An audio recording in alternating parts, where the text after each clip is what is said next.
Hello everybody out there. I hope you're having a wonderful day and welcome to Animani, where today we will be discussing the 5 most underrated shows in the Isekai genre. For Isekais, there are a lot of shows, and those shows all have unique concepts, unique power systems, and unique stories and character lines that just make the audience gravitate to those shows. There are well-known animes such as The Time I Was Reincarnated as a Slime, Mushoku Tensei, Overlord, Shield Hero, well, season 1 at least, and various other isekai animes that are well known and very popular. The ones we will be discussing today, however, have not received the same type of popularity that you may think once you get a deeper dive and a closer look into these shows. Now before we start, I just want to remind everybody that if you're not subscribed, please hit that button down below. It will be a great help to our channel, and make sure to like, comment, and hit that notification bell as well. It'll help us out a lot. Now firstly, we're gonna start with an anime that actually gets zero attention. And when I mean zero attention, I mean zero attention. And this is really mind-boggling to me because this anime has everything that you would want in an anime, especially in isekai. It has an overpowered MC who was also overpowered in his previous life. You have magic, you have fighting, you have guns actually, which is something that's hit or miss in a lot of animes, but here it works just great. It works perfectly. And not only that, although the main character is overpowered, there's still tension. There are still stakes in the show. It's not just something where you're going along and you just know that the main character is just gonna handle everything in the end. No, this is real life stuff. Well, at least in isekai. But without further ado, the show that I'm referring to right now is The World's Finest Assassin Gets Reincarnated into Another World. I know, it's a mouthful, but what do you expect? It's isekai. Nah, but in all seriousness though, this show has not been getting a lot of attention, at least from what I've seen in my anime circles and the people that I know who really enjoy isekais and really enjoy anime. Now this is a show about a man who was the world's finest assassin in his previous life, but gets reincarnated into another world where he is born into a noble family, but not just any noble family, the top assassin noble family. Yeah, that's right, a family of assassins. That's tough. When he's reborn, obviously he's confused, as all overpowered MC characters that are reborn are confused. He quickly sees and comes to the conclusion, however, that his world is not as technologically advanced as the world that he just came from. They don't have guns, they don't have cars, they don't have none of that. But what they do have is magic. And not just any magic, but very comprehensive magic that can be used to carry out any type of assassination. Not only that, but he's also trained by his newly found father, who is the top assassin in that world.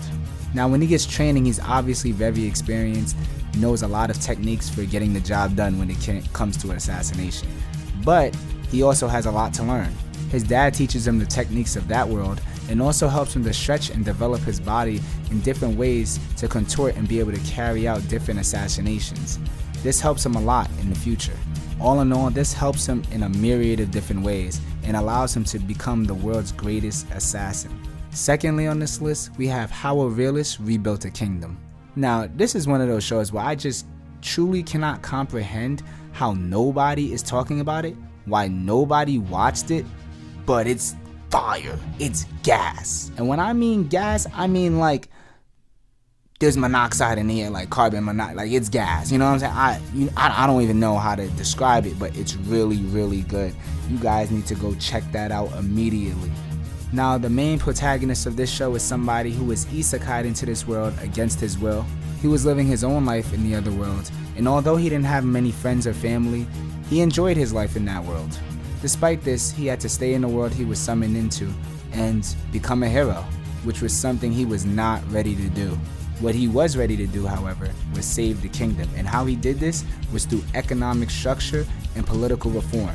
How did he do this, however? He was able to trick his kingdom into not making him a hero, but instead offer his assistance in allowing them to grow as a country and saving them from imminent collapse. It goes without saying that he is very intelligent if he's able to do this. Although he has knowledge from our world, which is way more advanced and political knowledge is more widely available, especially on the internet, and especially if you've graduated college and that was something you majored or minored in, he was at a huge advantage here. He uses his abilities to dig the kingdom out of its own pit of despair and save the day in the end. Now, I really need season 3 of this show. Or is it season 2? I can't really remember. There's a lot of episodes there. I think it's 26 episodes, so it might be season 3. But I'm waiting for this to come out again. And yeah, when it comes out, it's about to be heat rock. Now, thirdly on this list, we have A Returner's Magic Should Be Special. Now, do I think this isekai is on the level of some other ones and even the 2 I just mentioned earlier on the list? No. I really don't. But what I do think is it's a really good show, it has a really good premise and plot, and the pacing is pretty good for a 12-episode isekai. The main character is reincarnated into a life that he's already lived, but has all the memories of that life, and he's granted the power he once had to change the life that he once lived. It's a show that deals in magic and sorcery, as is the case with most isekais, and the animation is just chef's kiss. It's beautiful. So if you're in a little bit of a rut or a drought and you're looking for a show that has great animation, great fight scenes, and a pretty good premise and pretty good pacing, I would really recommend A Returner's Magic Should Be Special. Now, fourthly on this list, we have Dr. Release, the lady with the royal lamp. And ooh, this show is fire! It's really good. Really well written. Plot is amazing, the pacing is amazing, the animation is amazing, and it's a great change of pace anime. Like, we're not dealing with swords and magic and ghouls and goblins. No, we're dealing with a young lady who is in her original world, which is the isekai world. She gets reincarnated into our world, learns more about medicine, technology, medical technology, and just develops her brain while also trying to be a better person than she was in her previous life, and then dies and gets reincarnated into the world that she was originally in, where she was a really not nice person. And that's putting it mildly. I'm being nice, I'm being generous. But when she gets reincarnated into her old world, she is the most amazing doctor in the world.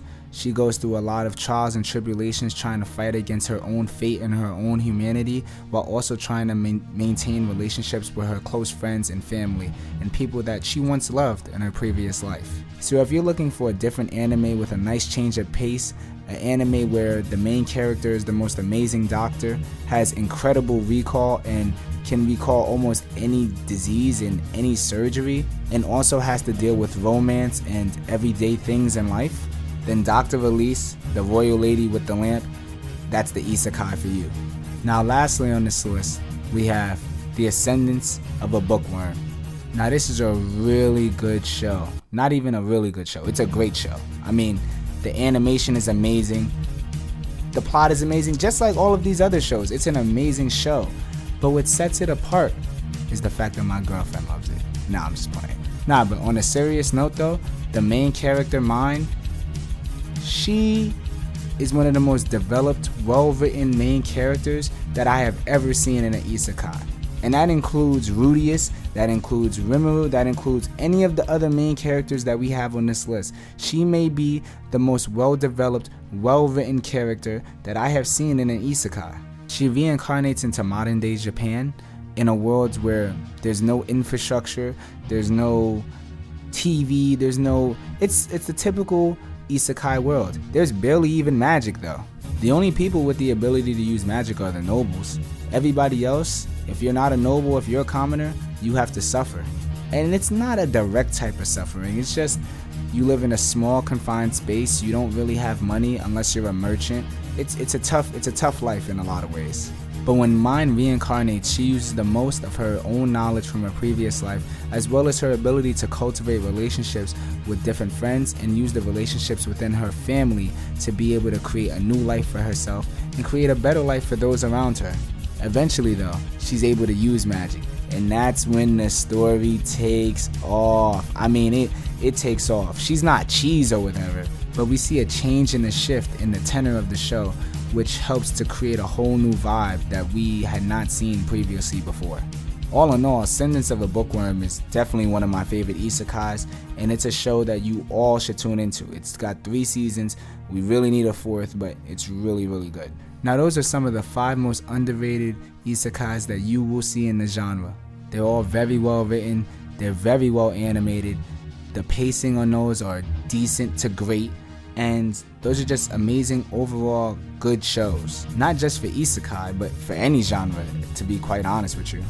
Now if y'all want me to make a part 2 to this video, just like and let me know and show me a little love. I'll do it. So with that being said, I want to thank all of you for watching today's video and just continue to stay in tune with us. Please hit that subscribe button, like, comment, and hit that notification bell for continued support of us, and thank you from the Anamani.